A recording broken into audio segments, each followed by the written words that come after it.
then somebody argues, if God does not have a wife, why do you say God can have a son? And I'm wondering, even the lower level organisms like amoeba doesn't need to marry, yet amoeba can give birth. And amoeba can split into two. One is father, one is son. So why is this such a big deal?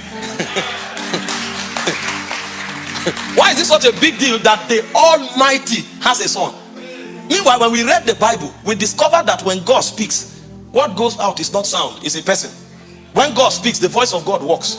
He said the voice of God came walking in the garden because he's the Almighty. So it's not a big deal that God has a son. And then they said, well, if both of them are God, why is Jesus saying the Father is greater than I? And I said it's simple administration. It's administration. The Son agreed with the Father that for the period that I'm on earth, my only job description is salvation. So operationally speaking, I reduce my scope to salvation. You who is in heaven, command the angels, do all the activities of God, but for me, I'll do only salvation.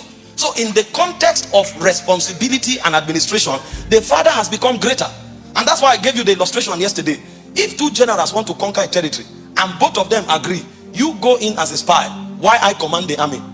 In the period where one general is acting as a spy, he may be a cleaner, he may even be a barber, and then you might insult him and say, come on, give me my change. And you can fight with him, and the general will act as if he's a civilian. You can even punch him a couple of times and feel you have won, and he will let you be because he's a spy. Now when he's done with the assignment and the city is conquered, if you come back to fight him, you will meet an army. For the period that he was a spy, the one who is the general is greater than him, because that one is controlling the army. This time around, he's just a barber. It doesn't mean he's not a general in essence. It means for the corporate objective that we have, I will decide to surrender my powers so that I can infiltrate this territory for us to conquer.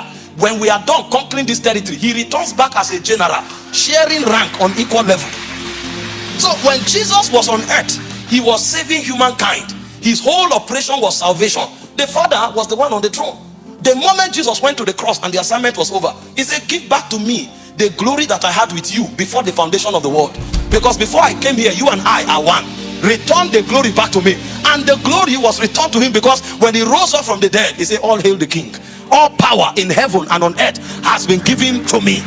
So the glory I let go, I received it back when the assignment was over. So right now, Jesus is co-equal with the Father.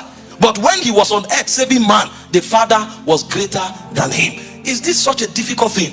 It is difficult to them because they don't have the Holy Ghost.